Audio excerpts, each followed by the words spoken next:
العلم هو النور الهادي والمفتاح لكل الخير من يرد الله به خيرا. بسم الله الرحمن الرحيم. الحمد لله وكفى وسلام على عباده الذين اصطفى. أما بعد فأعوذ بالله من الشيطان الرجيم. بسم الله الرحمن الرحيم.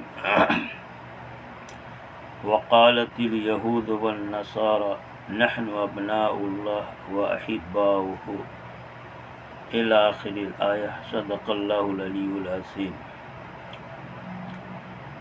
عزیز طلبہ،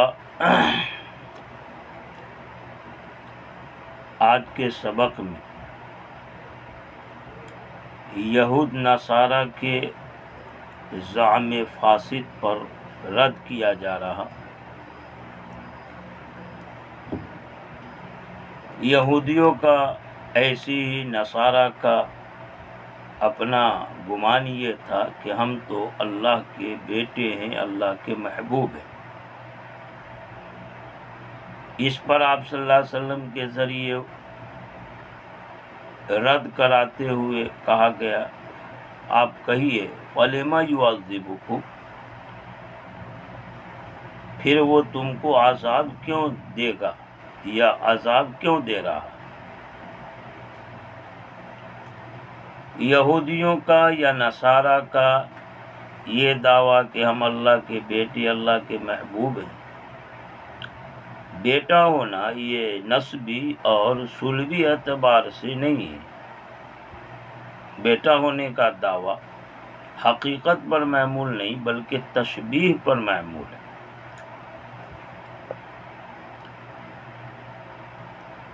جیسا کہ مصنف نے فرمایا کہ کا ابنائی فی القرب والمنزلہ وہو کا ابینا فی الرحمہ والشفقہ،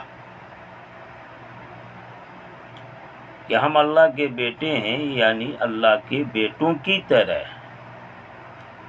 جیسے بیٹا باپ سے بڑا قریب ہوتا ہے، بیٹے کا مرتبہ مقام ہوتا ہے باپ کی نظر میں، اسی طرح ہم اللہ کے بیٹے کی مانند ہیں کہ اللہ سے بہت قریب ہیں، مقرب ہیں. ہمارا مرتبہ مقام ہے اللہ کے یہاں. اور جیسے باپ بیٹوں پر رحم کرتا ہے، مہربان ہوتا ہے، شفقت فرماتا، ویسی اللہ ہمارے لیے باپ کی طرح ہے، یعنی رحم کرنے میں، مہربان ہونے میں، شفقت کرنے میں.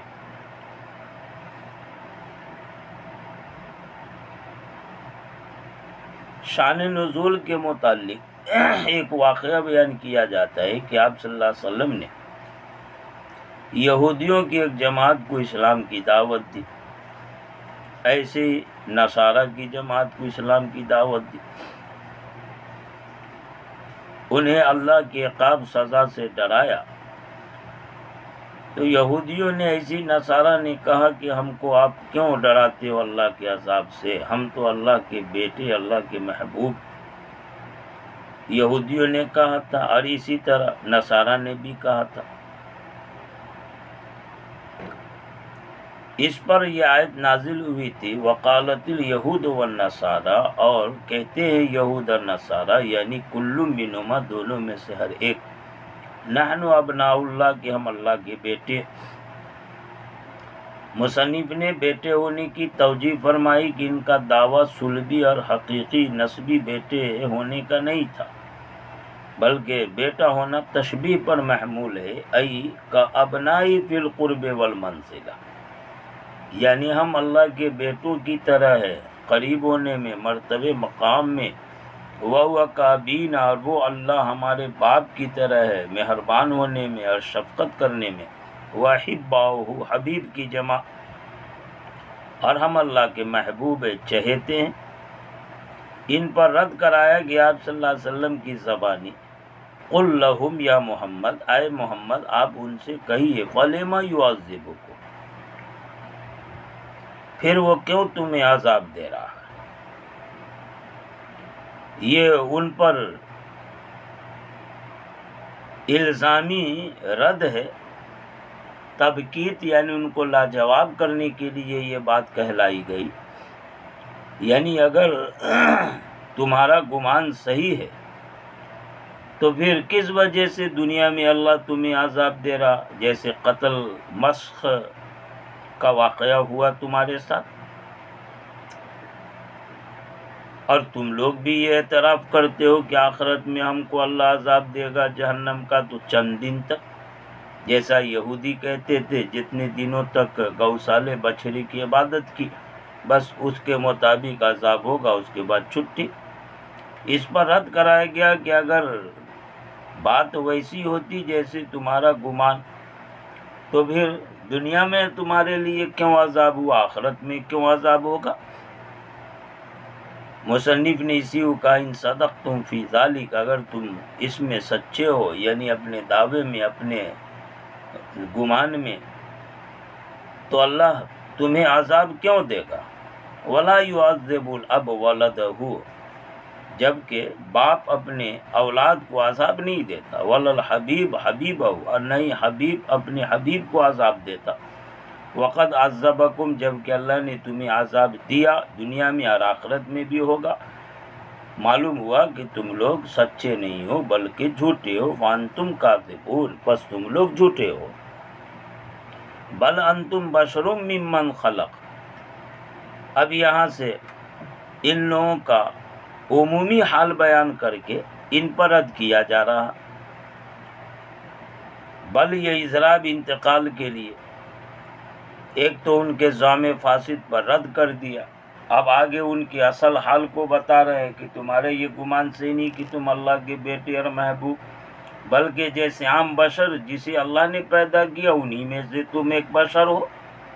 لہذا عام بشر کے لیے جیسے جزا سزا ویسی تمہارے لیے. بل انتم بشر ممن خلق، بلکہ تم بشر ہو من جملے ان میں، من جملے من خلق، من جملے ان میں سے جنہیں اللہ نے پیدا کیا، یعنی بشر، عام بشر جیسے مخلوق، تم بھی اللہ کی مخلوق ہو، اللہ کے پیدا کیے ہوئے. لہذا لکم ما لہم، تمہارے لیے وہ جزا جو ان کے لیے. عام انسان کوئی اچھا کرے تو اچھا بدلہ پائے اور برا کرے تو برا بدلہ بھوگتے. فرمایا لکم ما لہم، تمہارے لیے وہ جو ان عام لوگوں کے لیے، عام بشر کے لیے. وعلیکم، اور تمہارے اوپر وہ جو ان کے لیے اوپر، یعنی عام بشر کے اوپر، یعنی جو جزا عام لوگوں کے لیے ویسی تمہارے لیے، جو سزا عام لوگوں پر ویسی تمہارے اوپر. یغفر لمن یشاء ویعذب من یشاء، یہ محبوب بنا لینا اور اپنا قریب کر لینا اور اس پر مہربانی کرنا، مرتبے اور مقام عطا فرمانا، یہ تمہارے اپنے خام خیالی سے نہیں ہوتا بلکہ وہ تو اللہ کی مشیت سے. یغفر لمن یشاء، اللہ جس کی چاہتا ہے مغفرت فرماتا ہے. لمن یشاء، یشاء فعل متعدی ہے، اس لیے آگے مفعول بھی نکال المغفرۃ لہ، اس کی مغفرت کرتا ہے جس کی مغفرت اللہ چاہتا ہے. معلوم ہوا کہ مغفرت یہ اللہ کی مشیت کے تابع ہے، جسے چاہے معاف کرے. ویعذب من یشاء، یہاں بھی یشاء متعدی ہے اس لیے تعذیبہ مفعول بھی نکالا، اور وہ عذاب دیتا ہے اسے جسے عذاب دینا چاہتا ہے. لا اعتراض علیہ، اللہ پر کوئی اعتراض نہیں ہے، یعنی وہ قادر مطلق ہے، وہ اپنے اختیار سے کرنے والا ہے جو چاہے. لہذا اس پر کسی طرح کا اعتراض نہیں کہ کس کو عذاب دے اور کس کو معاف کرے. وَلِلَّهِ مُلْكُ السَّمَاوَاتِ وَالْأَرْضِ وَمَا بَيْنَهُمَا، اور اللہ ہی کے لیے آسمان زمین اس کے درمیان کی چیزوں کی ملکیت. وَإِلَيْهِ الْمَصِيرُ، اور اسی کی طرف لوٹنا، مرجع لوٹنا. یہ مرجع یا مصیر رجوع کے معنی میں، یعنی مطلب یہ ہے کہ سب پر ملکیت اور اختیار اللہ کو ہے، سب کو اللہ ہی کی طرف لوٹ کے جانا ہے. لہذا وہ اپنی مشیت سے جس کے لیے چاہے مغفرت فرما دے، جس کے لیے چاہے عذاب دے. یا اہل الکتاب قد جاءکم رسولنا یبین لکم، اے اہل کتاب، مراد وہی یہود نصارہ، اے کتاب والو یعنی یہود اور نصارہ، یقیناً تمہارے پاس ہمارے رسول آئے۔ یہاں رسول اضافت عہد کے لیے مراد اس سے معہود اور متعین رسول یعنی محمد صلی اللہ تعالی علیہ وسلم، یبین لکم جو تمہارے لیے بیان فرماتے۔ یبینوں کا مفعول بھی نکالا، یہی شرائع دین، دین کی شریعتیں یعنی فروعی احکام، احکام تکلیفیہ، دین کی شریعتیں، فروعی احکام وغیرہ تمہارے لیے بیان کرتے، والا فترۃ من الرسل، رسولوں کے انقطاع پر۔ فترہ یہ زمانے انقطاع کو کہتے ہیں، دو رسولوں کے درمیان کا جو زمانہ ہوتا ہے جس میں کوئی رسول نہ آئے ہو، جیسے حضرت عیسیٰ علیہ السلام اور نبی اکرم صلی اللہ تعالی وسلم کے درمیان کا زمانہ طویل عرصہ ہے، لیکن اس میں کوئی دوسرا رسول نہیں آیا۔ مطلب یہ ہے کہ ایسے وقت میں جس میں کہ تمہیں کوئی ایمان بتانے والا، توحید سمجھانے والا نہیں تھا، یہ علی فترۃ من الرسل لا کر آپ صلی اللہ علیہ وسلم کی بعثت کی اہمیت بتانا، یعنی عیسیٰ کے بعد ایک طویل زمانہ گزرا جس میں کوئی رسول نہیں، کوئی ایمان بتانے والا، توحید سمجھانے والا نہیں، تم ایمان توحید کو جانتے نہیں تھے، اور پھر آپ صلی اللہ علیہ وسلم مبعوث ہوئے تو تمہارے لیے تو آپ صلی اللہ علیہ وسلم کی اتباع کرنا بہت ضروری ہو جاتا ہے۔ تو آپ کی بعثت کی اہمیت بتانے کے لیے علی فترۃ من الرسل لائے، رسولوں کی انقطاع پر، رسول کی جمع رسولوں کی انقطاع پر، فترہ کے معنی انقطاع۔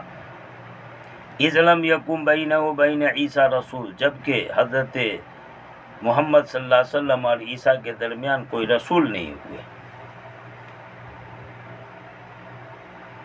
ومدت ذالک 560 سنہ، اور یہ جو فترت کا زمانہ ہوا کہہ رہے اس کی مدت 560 سال ہے۔ مختلف اقوال ہیں، بعضوں نے کہا 565 سال، بعضوں نے کہا 540 سال، بعضوں نے کہا 400 سال، اور 400 سے کچھ زیادہ 30، 32، 35، لیکن زیادہ صحیح قول یہ جو ایک دوسری روایت ثابت ہوتا ہے جس میں 600 سال بتایا گیا۔ یا مصنف ایک قول کو بیان کرتے ہوئے مدت و ذالکہ، اور اس فترت انقطاع کا زمانہ اس کی مدت 560 سال کی۔ لِأَلَّا تَقُولُوا، یہاں پر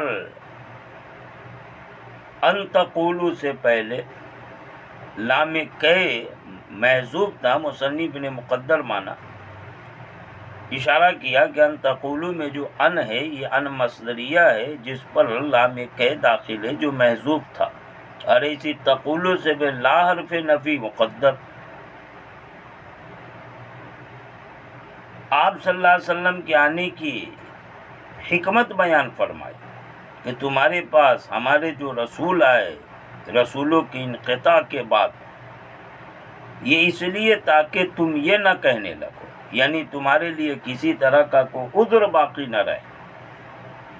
لِأَلَّا تَقُولُوا، اس لیے کہ تم یہ نہ کہو، اذا عذبتم، جب تم کو عذاب دیا جائے، کہ ما جاءنا من بشیر ولا نذیر، کہ ہمارے پاس کوئی خوشخبری دینے والا، کوئی ڈرانے والا نہیں ہے۔